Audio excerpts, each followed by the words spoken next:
Here are my icks in books.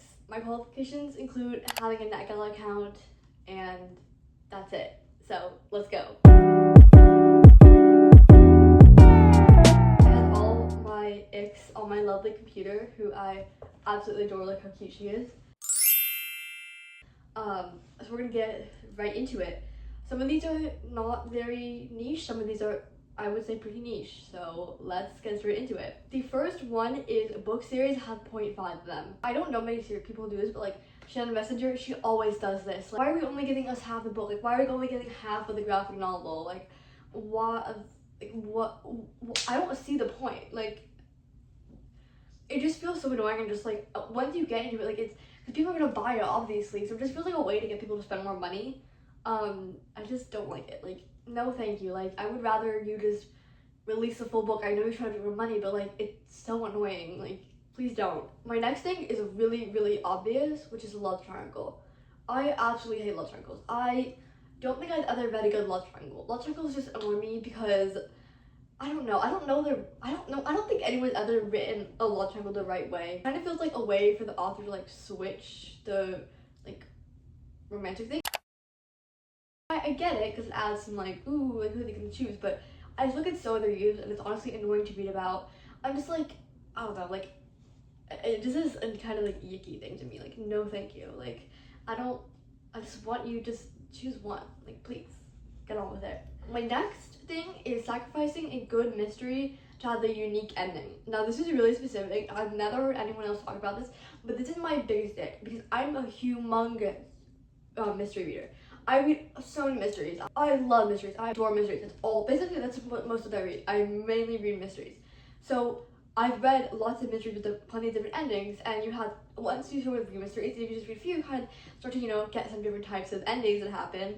But what I've noticed is with a lot of the newer books, because they just try to be new, they try to be different, they try to have a unique ending, but that sacrifices like the rest of the book. Like, they sacrifice like the good story for this unique ending that isn't that good in the end. Like, one book that had this was I think it's called The Golden Spoon, but I'll put it up because it was an amazing book. The writing was amazing. I love the idea of it, but the ending just, wanted to have a unique ending, which it did, but it kind of sacrificed the rest of the book for that. I can't remember the name of the book, but I'll put it up on screen. That one I felt also kind of had that happen as well. I just feel like the unique ending can be good, but authors are trying to strive to make a unique ending because they think that's the only thing that differentiates them from all the other mystery books. But I think that just their writing is good enough so that they can just make like a little fun plot twist. It doesn't have to be so unique, because I think that's kind of what it ruins the books, and that's what makes me drop down from 4 stars to 2 stars sometimes, because it's just that bad of an ending, I have another one, which is Overpowered Main Characters. This is something that Shannon Messenger is guilty of. I know I'm like basically trash talking her, but I love her books.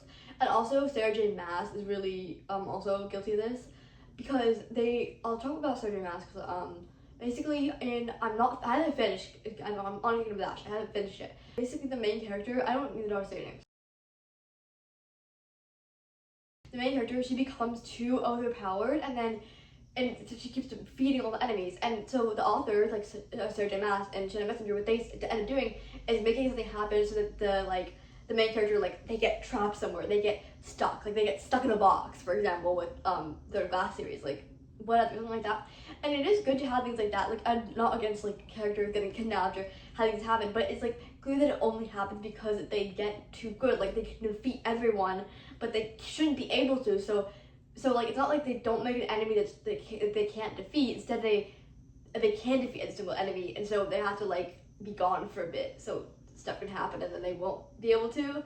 And that's just like no thank you. Like, please just write the characters better. And I also noticed it doesn't really happen in the beginning of the series. It happens when series go on for a long time, and then you want to continue the plot, and then it just sort of happens because they did be able to defeat all the enemies, and they keep getting harder, but then it gets to a point where they can just defeat everyone. So it's like you have to do something, and I think that's something that more writers should be like keeping out for. I know it's hard to like think about that, but just to like always make sure that their character has plenty of flaws, like to make them like a real person, not just like invincible all the time, so that they don't just have to like shove them in a box in some trapped place like on the other side of the world for a bit, so that the story can keep going on. And yeah, those are my book icks. Those are my main ones. I'm sure I had some more that are probably gonna think of like right after I end this. But yeah, those are my book icks. Let me know what your book icks are.